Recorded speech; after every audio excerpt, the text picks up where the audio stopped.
Judith Collins, good morning. Thanks so much for making time for us. Oh, good morning. Now, today I really want to concentrate on National's opening up plan, which you and Chris Bishop launched yesterday. And I want to take you back to shortly after you were elected leader of the National Party. At that point in time, you said you had zero tolerance for COVID. Mm-hmm. What's changed? Vaccines. We've got vaccines and we've got the ability to bring in a really good COVID tracing app. We've got technology that's being developed. We've got therapeutics that have been developed and more that are being developed. We actually have a pathway out of COVID and living in lockdown. So that is very, very important. That's what's changed. And because the way that it's been described in your plan is that New Zealand should move from an elimination strategy to what you call, I think it's aggressive suppression. What does that look like? Well, the suppression strategy needs to be about making sure that wherever possible that we keep COVID out of New Zealand, but also having a pathway for New Zealanders to come home for Christmas, for us to be able to re-enter the world, but in a very safe way. So that would mean rapid antigen testing, which wasn't available last year, is now available, not in New Zealand, needs to be available now. It's available in many other countries. We should have it now so that you or I could go and test ourselves, buy a test from the pharmacist, get a test, and a result within 15 minutes. These are the sorts of things we need. Saliva testing was not available.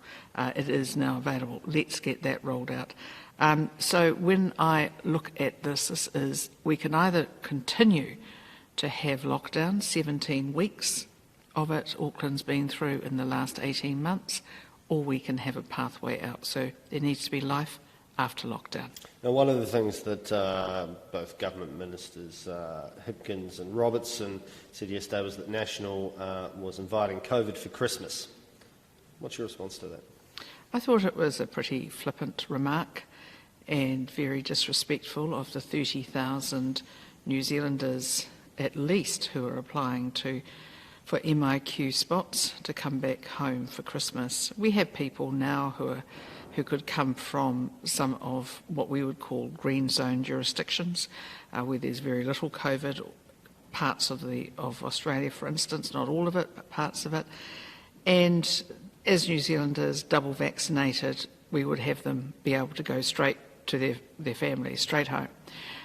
We would have people, say from the UK, which we're classing at the moment as an orange jurisdiction, going into a 1 week's self-isolation. But all of these situations would be predicated on people having a negative test before they got on the plane and a negative test when they got off the plane, so that we are actually doing everything we can using technology and new developments in the last 18 months to keep New Zealanders safe. But at the same time, safety also requires us to think about people's mental health. We also have to think about the fact that we cannot live in lockdown forever. One of the things that I found interesting about the plan is that it really it starts to examine the trade-offs between having lockdowns and having some amount of COVID in the community that is controlled. How was it that you calibrated the plan so that in your view it appropriately balances safety and the amount of COVID getting in against those other considerations? So we've looked at some of the modelling available, but the modelling has to take account of the fact that there's technology that is now available and there's technology that is being developed. So we've taken those into account. We've used the Doherty Institute's work in Australia as something we look to give us some idea about that. But it is important to understand that we are just living our lives. We are sometimes put ourselves at risk or other people put us at risk. So that is things like driving a car as an example, 300 deaths a year, we don't stop driving cars. Cyclists get killed as well or injured on the roads, we don't stop people cycling. We have 500 to sometimes 700 deaths a year from the winter flu. We don't lock down our country because of it. We need to be able to use technology and developments and medical developments and techniques and IT technology to be able to learn to live with COVID being in the community, but hopefully as little as possible. And that is the point. What do you say to people who are, for the last 18 months, the policy of, which has been supported by everyone, has basically been zero COVID, and the government has quite effectively used fear, really, as a tool for compliance. So, this is a thing you should be worried about, you should be fearful of, and these are why we've brought in all of these kind of regulations, and that's been widely supported by the public. But what do you say to those New Zealanders, of which there will be many, who are fearful of COVID coming back into the country at any level? So fear is an extremely powerful motivator, and unfortunately more powerful than hope. And we see that all around the world. But if you look at that fear, it was based on no way that we didn't have any vaccines for COVID.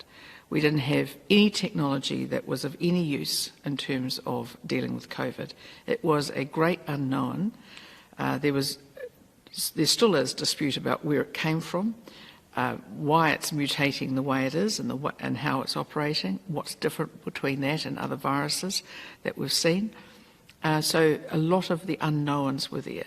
Since then, there's a lot more work has gone on. We now have reliable vaccinations available. We also have technology changing, the medical, let's say the pharmaceutical responses significantly more sophisticated than they were. There has been an enormous amount of progress in terms of how to operate with some COVID at some stage in the community. Because even under the elimination structure and strategy that we have all supported in politics in New Zealand, we've had situations where COVID has still been here. Yesterday it was announced there were 45 cases that were known in the community. I believe there were most likely might be more because people are now frightened to get not to be vaccinated, but to get tested. So bring out the rapid antigen testing so people can test themselves. Why do you think people are frightened to be tested? I think they're frightened because they're waiting on the anxiety of waiting some days, waiting to find out whether or not they've got the COVID. If people could instantly test themselves, and we know that there are people we know in the UK and in USA who test themselves every morning before they go to work. They feel some power and some control over their own situation. I think that's very important because that's certainly what I'm hearing from Auckland. I've got so many friends in lockdown in Auckland, my family's in Auckland in lockdown.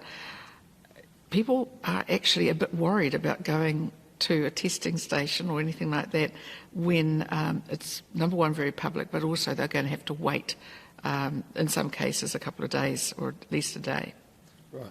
So the government's reconnecting with the world plan. Most of what we know of it anyway, it appears it will be the first quarter of next year. And they're saying, well, under National's plan, it would be too soon and that it's irresponsible. My question for you is, why now? And why did you put Christmas as the date by which the National Party would get things going? I'm fortunate to have been a senior minister in the government for quite a long time. I know what can happen and what governments can do when they really want to make stuff happen. What I've seen is a tremendous lethargy from the government this year. There has been an arrogance and, unfortunately, a wish to basically talk about how they eliminated COVID. Well, that brag or that behaviour is no longer acceptable because what we're seeing now is that clearly COVID is here, that they did not run MIQ properly, that we have 30,000 New Zealanders trying to get home for Christmas. Why is that important? because that's actually 30,000 applications, and as has been pointed out to me, that is apparently for every application 1.78 New Zealanders on average. So that is a lot more than even 30,000. The team of 5 million should actually be the team of 6 million. We have 1 million New Zealanders overseas. They also deserve some consideration. They're not all trying to get home this Christmas, but they do want to know that there's hope, and we've got the hope. And is part of the timing of this around, I guess, giving New Zealanders a sense that there is a different plan to the government's for life after lockdowns, or for moving New Zealand past lockdowns? I don't think the government has a plan. When I asked Jacinda Ardern about it in Parliament yesterday, she waved around an A3 piece of paper and said that was their plan. It's not a plan. It's an A3 piece of paper with some drawings on it. The fact is that we've had opportunities. She's had opportunities to bring in the rapid antigen testing. She's had the opportunities to bring saliva testing and put it right throughout our communities. Instead, it's only just now starting to come in, and mostly it's been brought in by private employers who have tried to bring it in for their staff. She's had plenty of opportunity to bring in rapid antigen testing at the border between Auckland, Northland and the Waikato, those borders. She hasn't brought it in. Do you think the government's been captured by the Ministry of Health? I think the Ministry of Health has had a tremendous amount of power, and I think that there has become a stage now where nobody has been allowed to question them. Otherwise, they would be almost banned for doing so. So when you look at the Ministry of Health, how can you possibly say, how could anybody possibly say it's acceptable to have people moving from Auckland to Waikato border, through that border, on a basis of having had a test 4 or 5 or 6 days before, instead of having a rapid antigen test at the border? Why has that not been done? The answer is because the Ministry of Health hasn't made sure that MedSafe got that approval through to use rapid antigen testing. They didn't bring it in here. They thought they were just focusing on what they were dealing with, and they could just lock people down. This is simply not acceptable. It's costing New Zealanders anything from $750 million to $1.5 billion a week to have lockdowns like this. Our plan gets rid of nationwide lockdowns.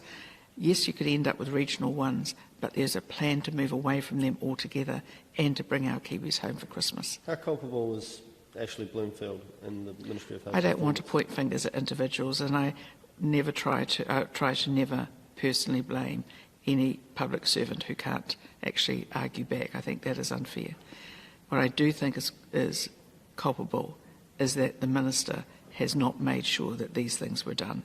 What, just moving to Auckland, and obviously there'll be an alert level announcement on Monday. Should Auckland be going down to alert level 2? Well, it'd be great if we only had the advice that the government gets, wouldn't it? I think that you're going to find that Aucklanders are going to start moving themselves down to alert level 2. We're already hearing it, we're seeing it, where people are starting to say they've just had enough.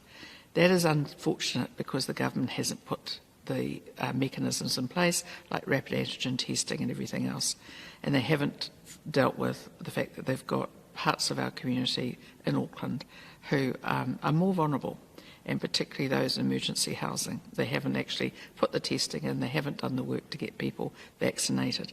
So I don't know whether or not Auckland will move to level 2. I'm staying here at the moment until we find out what's going on, because I know what will happen if I move to Auckland on the hope of level 2. It probably won't. Should this be the last lockdown? Yeah, I think we've had enough. We've said in our plan, if you really need to have them, we'd bring them in. But it shouldn't be the first default position. It needs to be a lot more work to make sure it doesn't have to happen constantly over the time, wearing people down, wearing businesses down, actually really losing confidence in the government's response because of it. Judith Collins, thank you so much. Thank you.